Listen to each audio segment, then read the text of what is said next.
नमस्कार दोस्तों, स्वागत है आपका। दोस्तों आज देखते हैं आधुनिक भारत का बहुत ही महत्वपूर्ण प्रश्न कि क्या कारण है कि साम्राज्य को हिला देने वाले अनेक युद्ध पानीपत में ही हुए।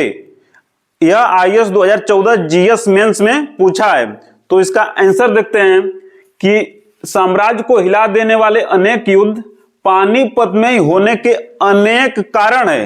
नंबर 1, बाह्य आक्रमणकारियों की मुख्य प्रवृत्ति सत्ता के मुख्य केंद्र पर नियंत्रण स्थापित करने की होती है। सल्तनत काल से ही दिल्ली उत्तर भारत की सत्ता का मुख्य केंद्र था एवं मुख्य केंद्र पर नियंत्रण स्थापित करने से पहले उसके नजदीक के क्षेत्र पर नियंत्रण स्थापित करना होता है एवं पानीपत दिल्ली के नजदीक ही स्थित था। दूसरा महत्वपूर्ण पॉइंट कि दक्षिण भारत 3 तरफ से समुद्र से घिरा हुआ है एवं उत्तर भारत महान हिमालय से घिरा हुआ है। इसलिए बाह्य आक्रमणकारियों के लिए उत्तर पश्चिम का खैबर दर्रा अनुकूल था। इस दर्रे से आने पर उन्हें दिल्ली के समीप पानीपत मिलता था। अब देखते हैं तीसरा महत्वपूर्ण पॉइंट कि दिल्ली के शासक उत्तर पश्चिम से आए बाह्य आक्रमणकारियों को दिल्ली के पहले पानीपत में ही रोक देना चाहते थे। तीसरा कारण है। अब देखते हैं चौथा कारण कि पानीपत एक मैदानी तथा तुलनात्मक रूप से कम जनसंख्या वाला क्षेत्र था, इसलिए यह एक उपयुक्त युद्ध क्षेत्र था। चौथा पॉइंट है।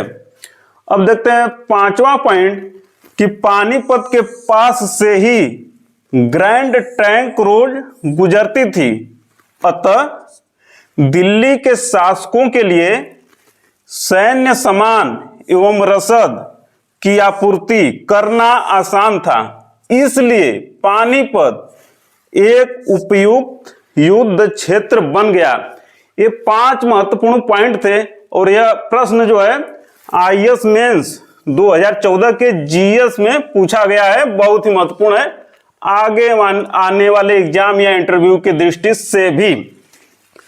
सबसे महत्वपूर्ण है कि निष्कर्ष इसका बहुत ही महत्वपूर्ण है जो कई जगह प्रयोग होगा कि चीन के शासकों ने मंगोल आक्रमण से बचने के लिए एक महान दीवार का निर्माण किया। उसी प्रकार भारत के शासकों ने भी अगर उत्तर पश्चिम क्षेत्र को या दुर्ग बनाकर या सेना के द्वारा संरक्षित कर लिया होता तो भारत का इतिहास भी चीन की तरह अलग होता। भारत का इतिहास भी चीन की तरह अलग होता अगर उत्तर पश्चिम के खैबर दर्रे पर या दुर्ग बनाकर या सेना द्वारा उसको संरक्षित कर लिया जाता। क्योंकि भारत देखिए 3 तरफ से समुद्र से घिरा हुआ है और उत्तर में महान हिमालय है, इसलिए बाह्य आक्रमणकारियों के लिए सबसे अनुकूल रास्ता था उत्तर पश्चिम का खैबर दर्रा। उसी से होकर वो आते थे। अगर उसको वहीं पे सेना द्वारा दुर्ग बनाकर मजबूत स्थिति कर ली जाती तो आ ही नहीं पाते और भारत पर विदेशी आक्रमण नहीं होता। तो चाइना की तरह भारत का भी इतिहास कुछ दूसरे प्रकार का होता। तो पानीपत का 3 महत्वपूर्ण युद्ध है। पहला पानीपत का युद्ध हुआ था 1526 ईस्वी में।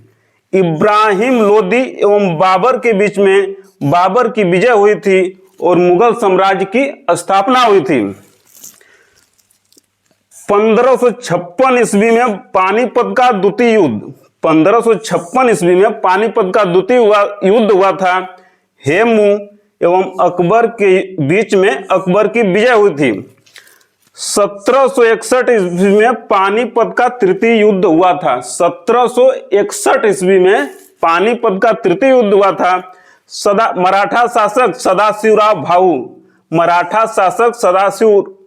भाऊ एवं अफगानिस्तान के अहमद शाह अब्दाली के बीच में और अहमद शाह अब्दाली की विजय हुई थी। तो एग्जाम की दृष्टि से यह प्रश्न बहुत ही महत्वपूर्ण है। मिलते हैं जल्द ही अगले बहुत ही महत्वपूर्ण प्रश्न में, तब तक सादर नमस्कार।